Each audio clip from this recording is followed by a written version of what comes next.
Hello everybody, my name is Rosia and welcome back to my YouTube channel. Today I'm going to tell you guys how I passed my UK driving theory test with literally 2-3 hours of revision yesterday evening. And I booked my test on a whim 2 days ago because I had already booked it for July, but because you can freely change it to an earlier date, I wanted to get it over and done with. And I started revising last night using YouTube videos and websites, which I will all link down below so you can have them all in one place in the description of this video. And my scores was 48 out of 50 for the multiple choice. To pass you need 43, and I got 58 out of 75 for hazard perception, and to pass you need 44.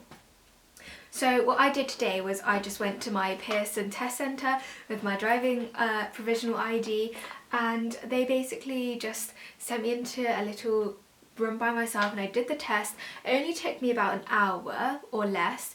You get 90 minutes to do it usually, but you don't have to use all the time if you don't need to. So usually people do the multiple choice section faster than the about 60 minutes you're given. So I did mine probably in like 20 minutes-ish, and then I just moved on to the 15 hazard perception questions. And out of those 15, all of them have at least one hazard, and one of those videos has 2 hazards. So you need to keep on the lookout even if you feel like you found the hazard for that particular video. So I'm going to start with just what I did to prepare.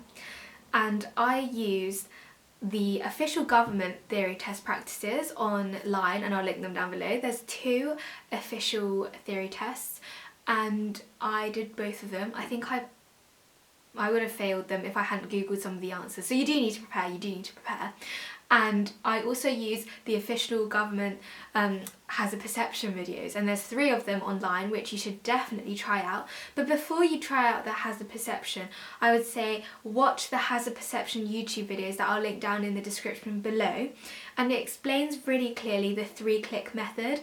So you click once when you see a potential hazard, and then you click as soon as possible when you see that hazard developing into an actual thing that would make you stop, swerve or slow down. And then you click 1 second later, because sometimes you can accidentally click too early, and if you click too early then you get 0 points. And basically that worked really well for me because I just used that technique in my theory test. And I also watched some more videos of people doing hazard perception tests on YouTube, just them doing it, and I just watched them do it rather than buying an app or doing it myself.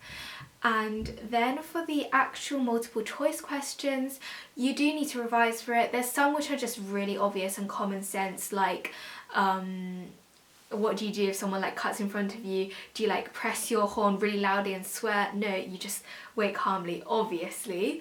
But there's some which you really do need to revise for, such as the sort of driving license questions you do need to read about, and the different signs on the road, as well as the different stopping distances and how snow and ice affects cars, as well as trailers and speed limits. So if you are a car carrying a trailer, then your speed limit is usually 10 miles per hour lower than the speed limit for that area usually. And you also need to know seatbelt laws, so the driver is responsible for all people under the age of 14 to wear their seatbelt in a car, and you need to know things such as kids aged 3 to 11 that are under a certain height need to be put on a appropriate child seat, and if there's none available you need to strap them in an adult seatbelt. Some of the signs are really obvious, such as the octagonal stop signs, obviously you need to stop, and the different speed limits, but you also need to know what the different shapes and the colours mean. So you need to know how a blue circle is sort of like given, like it's telling you, it's a positive reminder. So a mini roundabout is a blue little roundabout sign, and a blue sign, a blue circle with 30 on it says the minimum speed is 30. And you just need to know how a red circle is like a command, like it's an order for you to do, not to do something. And then just the general shapes and signs of all the different signs. I'll link it all down below. So go on mocktheorytest.com and just go through all the questions in the signs category, and by the end of it you'll know. You don't have to write down the questions that you got wrong. I found it was really easy to just remember what the actual answer to each question was, because they come up so often and it's a multiple choice. It's really not that hard to narrow things down if you've like heard the real answer once. You need to know things like how ice makes stopping distances 10 times longer than on a dry road, and wet roads is twice as long as a dry road. And you need to know things such as if you're going at 70 miles per hour, what's the average stopping distance, and just general facts like that, how the minimum tyre grooves by law is 1.6 millimeters, and you need to know what gears you need to go on an uphill and downhill, and you need to know if there's like a junction if there's like traffic lights that are broken or out of order, no one has priority, and just general facts like that. Honestly, you just pick it all up as you do more and more practice questions. I literally practiced for 2 hours last night, just doing question after question. It was quite, it wasn't too bad. You don't have to invest that much time or that much money into it. You just need to practice questions, and the hard ones are sort of like the insurance ones. You need to know what like a third party insurance is, the minimum law, you need to know what a dorser is, just stuff like that. There's only about 20 or 30 questions that they can ask on that, and it's all on mocktheorytest.com. Honestly, mocktheorytest.com is the best because it explains the answer every time. Like, I think it's the first website which I found, but surprisingly it was really good, so I really recommend that to you, and I'll link it all down below as I've said about 5 times.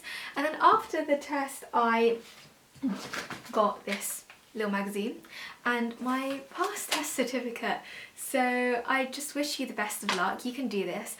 I thought it was going to be, I don't think it was going to be a stress because people just told me it was common sense, and it really wasn't a stress. Like, you just need to know just facts that you wouldn't normally know, and it's really easy to learn it because it's all multiple choice, and you just practice by doing practice questions.